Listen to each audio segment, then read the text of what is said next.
짧은 뉴스 한 편 잠시 보시고 열방을 품는 기도의 제목도 함께 살펴보고 말씀을 나누도록 하겠습니다.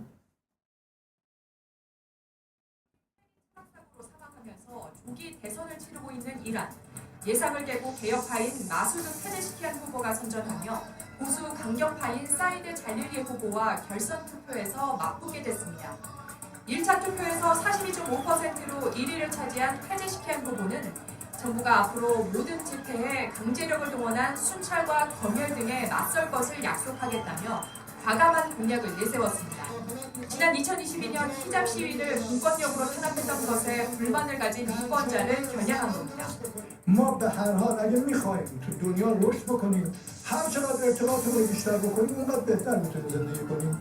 حالا اول از همسایه ها شروع میکنیم بعدم هر چقدر تونستیم اونورتر میریم. 38.6%로 2위를 기록한 잘릴리 후보는 아야톨라 하메네이 최고 지도자에 충성하고 이슬람 원리주의자입니다. 잘릴리는 젊은 층의 가장 큰 불만 가운데 하나인 인터넷 품질을 겨냥해 인터넷 속도를 지금보다 50배 빠르게 바꾸겠다는 실용적인 공약을 내세웠습니다. این اشتباهه که ما فکر کنیم که بله فقط همین دو سه قدرتن اگه اونا عقد کردن نیومدن انجام نمیشه. زندگی امروز خود اونا معترفن. 오는 5일로 예정된 결선 투표의 향방은 엇갈리고 있습니다. 페제시키안이 돌풍을 이어가 개혁 진영이 대거 투표장에 나올 것이라는 관측과 보수 진영이 결집해 잘릴리 후보에 표를 던질 거라는 예상이 맞서고 있습니다. 그러나 이란을 악의 축이라고 지목한 바 있는 미국 정부는 어떤 결과가 나오든 이란이 근본적으로 변화할 것이라고 기대하지 않는다라고 잘라 말했습니다. 그러면서 이란 정부와 관련된 대부분의 사항은 신뢰할 수 없다면서 자유롭고 공정한 선거라고 보지 않는다고 밝혔습니다. 오늘 지금 이 시간 이제 이란의 대선이 진행이 되고 있습니다. 이란은 시아파 맹주죠. 전 세계 이슬람 한 10%가 시아파인데 소수긴 하지만 원래 소수가 조금 근본주의적인 성향이 있고 굉장히 보수적이고 강경파들일 경우가 많습니다. 이란이 이제 많이 보수적이고 좀 강경파들이 많이 있는데요. 사진에서 보듯이 이 호메이니가 이란의 1인자입니다. 최고 종교 지도자가 1인자고 이제 대통령이 서열 2위인데 이제 이 서열 2위 대통령을 뽑는 선거가 진행이 되고 있는데요. 놀랍게도 이제 개혁적인 이 성향을 가지고 있는 이 후보가 표를 좀 더 많이 얻어가지고 대신 다 기대를 하고 있습니다. 이 사람이 좀 되지 않을까라고 기대를 하고 있는데 우리가 이런 상황을 보면서 좀 한 가지 기도를 해야 될 것은 하나님 이란의 가급적이면 좀 개혁적인 사람이 되어서 지금 이란이 굉장히 경제 제재로 핵 문제로 인해서 굉장히 큰 경제 제재 때문에 이란의 경제가 많이 붕괴되고 서민들이 굉장히 고통 중에 있고 또 복음이 더 문이 닫혀 있는 상황인데 개혁적인 후보가 되어서 그들의 경제가 좀 해결이 되고 핵 문제도 해결이 되고 더 나아가서는 복음의 문이 좀 더 열릴 수 있는 후보 공약에도 나왔지만 시위라든지 이런 여러 가지 자유를 좀 보장한다고 하니까 조금이라도 복음의 문이 열릴 수 있는 이런 후보가 좀 될 수 있도록 좀 그렇게 기도를 하면 좋겠고요. 이란뿐만 아니라 지금 뭐 프랑스라든지 유럽과 미국도 다 지금 대선을 또 총선을 앞두고도 계속 하고 있는데 우리는 믿기로는 하나님께서 이 현실 세계 통치자들을 하나님께서 세우시고 그들을 이끌어 가신다고 믿습니다. 우리가 그렇게 믿고 고백하기 때문에 하나님께서 이 땅 가운데 여러 지도자들을 세우시고 폐하실 때에 하나님 그들을 통해서 조금이라도 복음에 그리고 교회에 유익한 자들이 세워질 수 있도록 복음을 탄압하고 교회를 문을 닫게 만드는 그런 사람들이 아니라 조금이라도 복음의 문을 열 수 있는 그런 지도자들 또 어렵고 가난하고 힘든 자들을 보살필 수 있는 그런 자들이 지도자로 세워질 수 있도록 우리가 기도하고 관심을 가져야 될 것 같습니다. 나중에 이제 기도 시간 함께 이 부분에 함께 기도하도록 하고요. 우리나라에서 제가 오늘 찾아보니까 우리나라에서 가장 비싼 집이 있는데요. 5위부터 보니까요. 서초에 있는 트라움하우스라고 하는 서초 트라움하우스 5차인데 이 공시지가가 이제 실거래가 기준으로 봤을 때 공시지가 이건 이제 공시지가 기준이긴 한데 공시지가보다는 실거래가가 좀 더 현실적이죠. 실거래가가 이게 이제 185억이라고 합니다.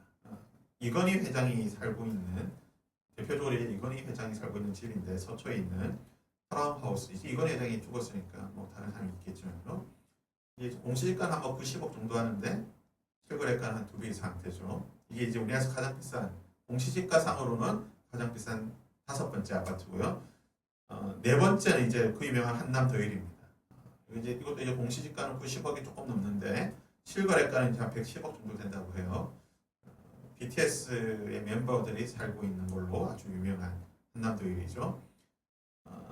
그 다음에 세 번째로 이제 우리나라에서 비싼 집이 팝코크, 잘못했네요. 팝코크 한남이라고 해서 이것도 이제 한남동에 있는 건데요. 이제 공시지가가 한 90억에서 100억 사이 정도 하는데 대표적으로 이 집에 살고 있는 이거 한강이 다 조망되죠. 대표적으로 살고 있는 사람이 이제 하이브의 방시혁 의장이 여기에 산다고 합니다. 그래서 이제 두 번째 비싼 집이요.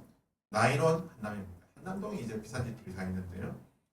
이게 이제 공시지가가 한 100억이 좀 넘는데 실거래가는 한 164억대고요. 대표적으로 이제 장윤정이 이곳에 살고 있습니다.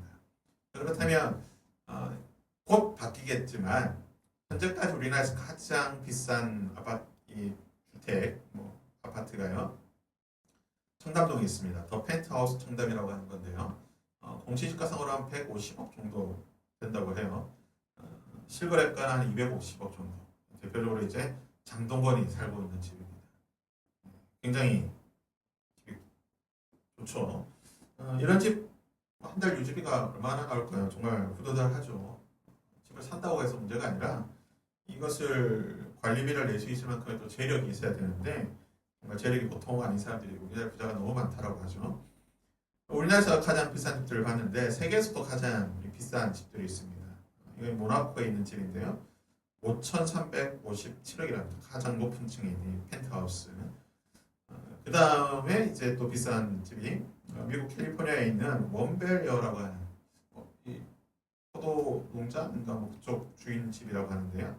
거기 또 한 6천억 가까이 되는 집입니다. 어리어리하죠. 수영장 그게 참 엄청난 집입니다.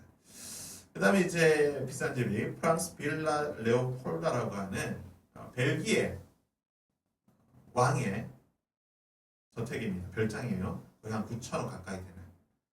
그리고 이제 공식적으로 세계에서 가장 왕족을 빼고 가장 비싼 집이 인도 뭄바이에 있는 안탈리아 타워라고 하는 인도의 그 철강 제왕이 있습니다. 그 사람의 집인데 이게 이 자료는 거의 한 10년 넘은 자료예요. 아마 지금 더 올라가지 않았을까 싶은데 그때도 한 2조 넘는다고 했으니까요. 이게 한 2조 4천억 정도 되는 집이 가장 전 세계에서 가장 비싼 집이라고 합니다. 집이 이렇게 좋은데요. 근데 우리가 한 가지 좀 위로가 될 것이 잠언 21장 9절과 25장 24절에 보면 역사상 가장 좋은 집에서 살았던 인물이 누군가? 성경적으로 보게 되면 솔로몬입니다. 솔로몬이 가장 화려한 집과 왕궁을 가지고 있었는데 솔로몬이 두 번이나 잠언에서 21장 9절과 25장 24절에서 이렇게 말합니다. 다투는 여인과 함께 큰 집에 사는 것보다 움막에서 사는 것이 나으니라. 행복하게 가족과 사랑하는 사람과 함께 있는 것이 가장 좋은 거다. 좋은 집이다라고 이야기를 하고 있습니다. 그래서 우리가 큰 의리한 몇천억, 몇십억 이런 집이 아니라 할지라도 우리의 가족과 함께 편안하게 살 수 있는 그런 집이 있다고 한다면 하나님께 감사하는 그런 마음을 가지고 만족하면 될 것 같습니다. 그리고 무엇보다 우리에게 가장 좋은 집이 있으니 그것이 무엇입니까? 바로 여호와 하나님, 우리 아버지의 집.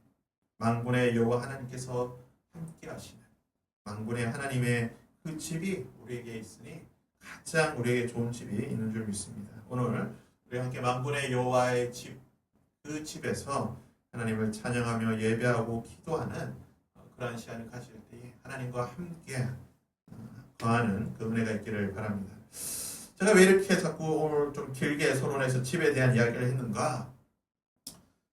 우리나라 사람들의 최종 목표가 무엇인가? 성인이든 청년이든 또는 자녀든 우리 학생들이든 인생의 최종 목적이 무엇입니까? 목표가 무엇입니까? 라고 물어보면 거의 한 여덟, 아홉은 이렇게 말할 겁니다. 집 사는 거. 좋은 집 가지는 거예요. 돈 벌어서 뭐 하고 싶습니까? 크고 좋은 집 가지는 거예요. 서울 강남에, 인서울에 좋은 집 사는 거. 그게 인생의 최종 목표로 많은 사람들이 이야기합니다. 기성세대도 그렇고 우리의 자녀 세대도 그렇고 부자가 되는 이유, 높은 지위에 오르는 이유, 내가 능력을 가지는 이유, 뭐 공부하는 이유, 하여튼 모든 이유의 최종적인 목적이 집을 가지는 겁니다. 근데 우리가 아무리 능력이 많고 권력을 가지고 부해지는데 겨우 우리의 그 인생의 목적이 집이라고 한다면, 뭐 몇십 평 되지 않는 그런 집이라고 한다면 우리의 인생이 좀 불쌍한 인생인 것 같습니다. 우리의 목표가, 우리 이 인생의 목적이, 한번 사는 우리의 인생의 목표가 그냥 좋은 집 가지는 것, 서울에 집 하나 가지는 것으로 우리의 인생의 최종 목적이라고 한다면 하나님을 믿는 사람으로, 하나님의 백성이라고 불리는, 하나님의 자녀라고 불리는, 그리스도인이라고 불리는 우리 수준에는 너무나 이런 비참한, 우리의 수준을 너무나 현격하게 낮추는 그런 목적이라고 볼 수가 있습니다. 과연 우리 인생이 하나님의 복을 받고 하나님이 나를 축복해 주셔서 내 기도의 소원을 들어주셔서 우리의 삶이 부해지고 재물이 많아지고 넉넉해졌을 때에 과연 우리가 좋은 집에 사는 것이 그것이 나의 목적이 된다고 한다면 하나님께서 과연 그것을 기뻐하실까? 하나님께서 나를 축복해 주셔서 내가 많은 물질을 가졌을 때에, 나의 지위가 높이 올라갔을 때에 단순히 내가 좋은 집을 가지는 것이 내 인생의 목적, 그 하나님의 복 주신 목적이라고 내가 생각한다고 한다면 하나님이 나를 축복해 주신 게 후회가 되지 않으실까? 하나님이 과연 나를 축복해 주시고 하나님이 왜 나를 축복해 주셔야 되는가? 내가 하나님의 복을 받아야 되는 이유가 무엇인가? 나의 기도가 응답받아야 되는 이유가 무엇인가?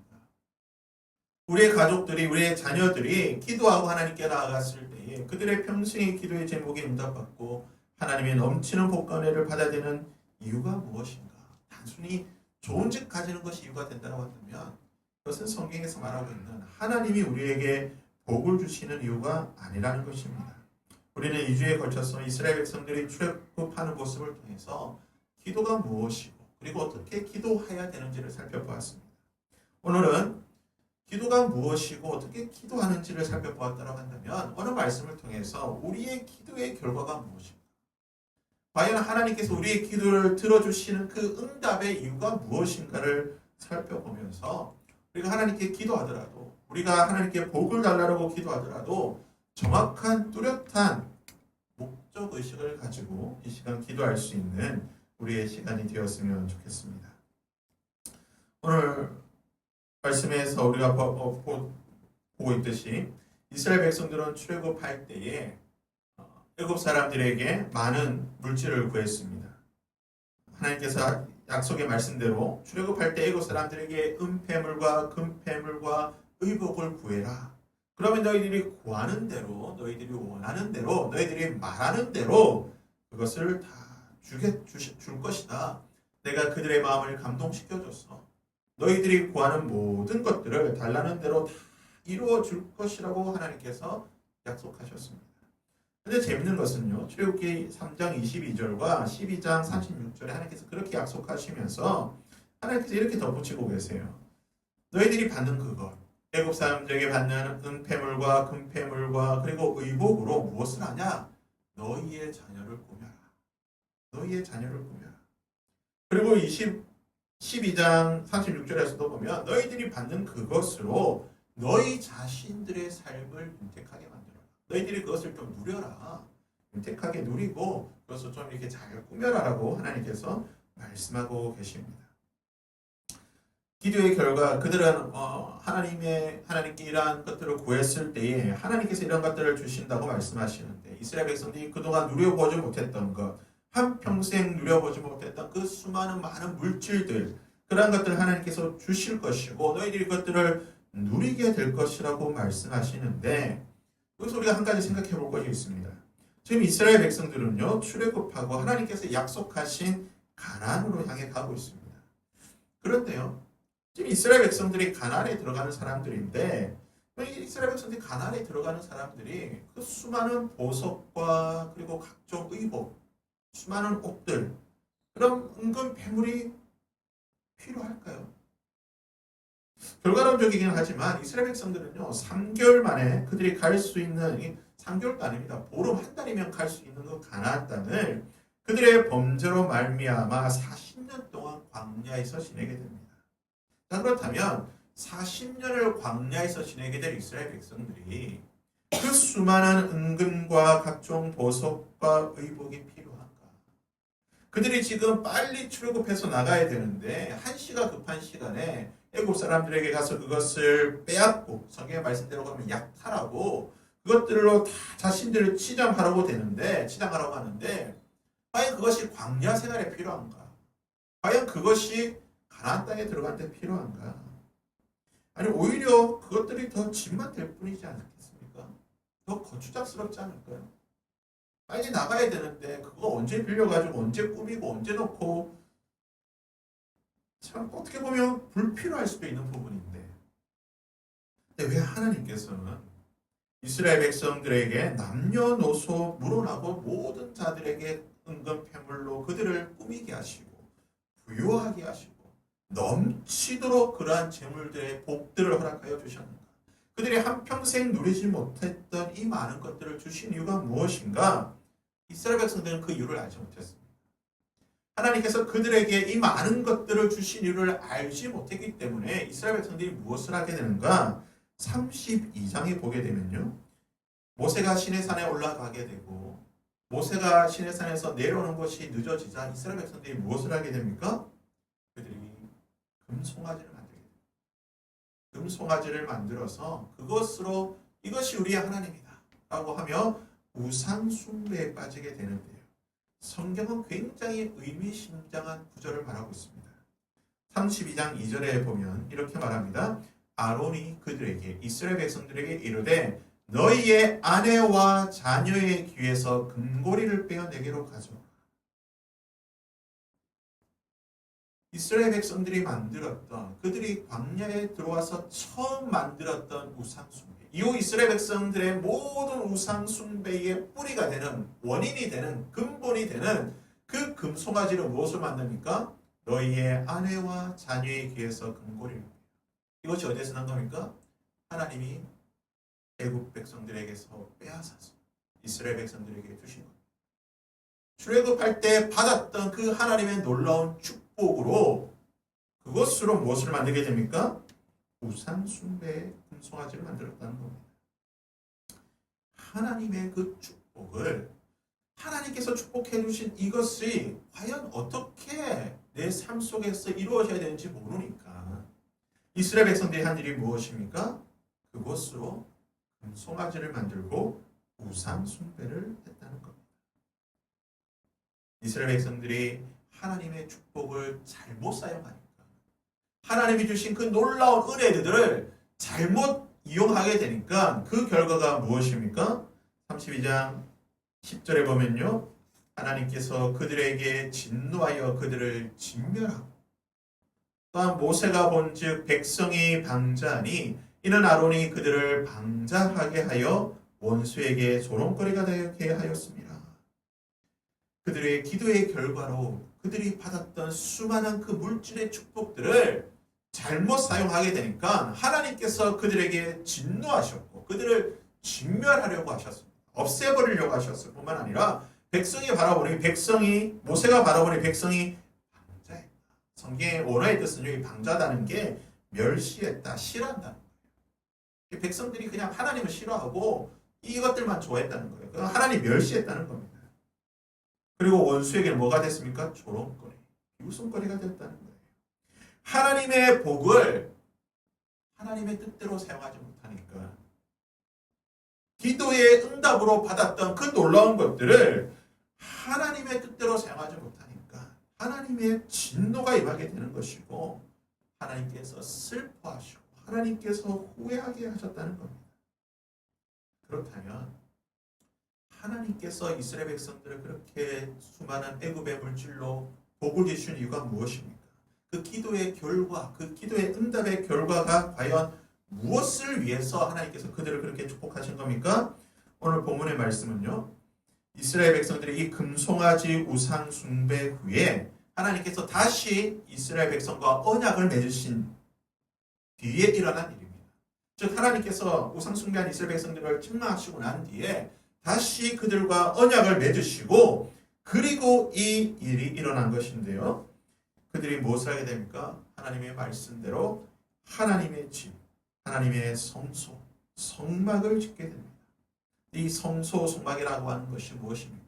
신약시대 예수님께서 말씀하듯이 만백성을 위한, 이 땅의 온 자들을, 온 백성들을 위한, 만민을 위한 집이다. 만민을 위해 기도하는 집. 즉 하나님의 성소, 만백성을 위한 그 집을 짓는 모습이 나오는데 하나님의 집을 짓는 그 집의 재료가 무엇입니까? 35장, 출애굽기 35장 5절부터 보게 되면 이렇게 말합니다. 너희의 소유 중에서 너희는 여호와께 드릴 것을 택하되 마음에 원하는 자는 누구든지 그것을 가져다가 여호와께 드릴지니 곧 금과 은과 녹과 청색 자색 홍색 실과 가는 배실과 염소털과 붉은 물들인 수량의 가죽과 해달의 가죽과 조각목과 등유화 및 관유에 드는 향품과 분향할 향과 만드는 향품과 호마노며 애복과 흉패에 물릴 보석이니라. 이스라엘 백성들이 출애굽할 때 애굽 사람들에게 받았던 것, 하나님께서 축복해 주셨던 그것으로 그 각종 보석과 의복과 이 수많은 것들로 무엇을 만듭니까? 하나님의 집, 만민을 위한 집, 만백성을 위해 기도하는 집을 만들었다는 것입니다. 근데 그 재료가 얼마나 있었습니까? 얼만큼 있었습니까? 본문 5절에 이렇게 말하죠. 모세가 말하여 이르되 백성이 너무 많이 가져오므로. 그리고 7절에서 뭐라고 말하고 있습니까? 있는 재료가 모든 일을 하기에 넉넉하여 남음이 있었더라. 하나님이 우리를 축복해 주셔야 되는 이유가 무엇일까요? 하나님께서 우리의 기도를 들어주셔야 되는 이유가 무엇입니까? 하나님이 우리 인생을, 우리 자녀들의 인생을 하나님께서 축복해 주셔야 되는 이유가 무엇입니까? 우리가 부해지고 우리가 많은 능력을 가지고 우리가 높은 지위에 오르고 우리가 물질의 풍요를 누려야 되는 이유가 무엇입니까? 우리는요, 우리에게 주신 하나님의 복을 잘 누려야 합니다. 복을 누리지 말라는 게 아닙니다. 특별히 우리 이런 보수적인 또는 칼빈주의자들은요, 이 물질에 대해서 굉장히 부정적인 입장을 가지고 있어요. 그래서 부자가 되는 것에 대해서 굉장히 좀 꺼려하는, 내심 좋아하면서도 굉장히 그것을 부정적으로 생각하게 되는데요. 하나님이 주신 것으로 우리가 잘 먹고 좋은 곳에 살고 좋은 차 타고 행복하고 건강하게 사는 것 전혀 죄가 아닙니다. 그건 하나님께서 우리에게 그러라고 주신 거예요. 우리가 그런 물질의 축복 받았을 때에 우리의 삶이 윤택해지고 부해지고 잘 누리는 것 전혀 문제가 없습니다. 그와 동시에 우리가 해야 될 것이 무엇입니까? 바로 오늘의 말씀에 나오는 것처럼 동시에 하나님의 집을 건설해야 된다. 이스라엘 백성들이 하나님께서 주셨던 그 많은 것으로 광야 생활을 동안 누리면서 동시에 하나님의 집에 건설하는데 하나님의 영광을 위해 만민을 위해 섬기는 일에 이 자신들의 주셨던 복을, 그 은혜를, 그 물질을 사용했다는 겁니다. 만일 우리에게 하나님께서 그런 복을 주셨을 때 우리가 그것을 흘려보내지 못한다고 나누지 못한다고 한다면 오늘의 말씀에 나오는 것처럼 금송아지를 만드는 우상, 금송아지의 그 우상을 만드는 그 죄를 범할 수밖에 없습니다. 물질이라고 하는 것이 우리에게 많이 있게 되었을 때 그것을 지혜롭게 만민을 위해 사용하지 못한다고 한다면 필연적으로 반드시 우상 숭배죄에 빠지게 된다는 것이 성경이 보여주는 역사입니다. 대표적인 인물이 누구입니까? 솔로몬. 하나님이 솔로몬에게 그 많은 복을 주셨는데 솔로몬이 그것으로 지혜롭게 사용하지 못하니까 어떻게 됩니까? 결국은 수많은 우상들을 섬기는 일에 자신의 배를 위해, 자신의 아내들을 위해 이 물질을 잘못 사용하게 결국은 우상 숭배자가 된 것 아닙니까? 하나님께서 우리에게 이러한 물질들을 주셨을 때에 우리는 그것을 지혜롭게 사용해야 되는 거예요. 우리 자신을 위해 사용할 뿐만 아니라 하나님과 만민을 위한 그 일에, 그들을 섬기는 일에 이 우리의 물질을 사용해야 되는 것입니다. 하나님께서 우리의 자녀들을 꾸며주실 때 그 많은 물질들로 애굽의 그 수많은 보석과 의복으로 너희의 자녀를 꾸며라. 그리고 그 꾸민 것으로 하나님의 집을 짓는 데 사용해라. 우리가 미국을 천조국이라 부릅니다. 지구상, 인류 역사상 아마 가장 하나님의 복을 받은 민족이 어디냐? 저는 미국이라고 생각합니다. 미국에는 엄청난 재물이 있죠. 그 땅도 엄청난 땅입니다. 정말 젊은 애들 말로는요, 그냥 사기캐예요, 사기. 방장의 맵이 사기 맵입니다.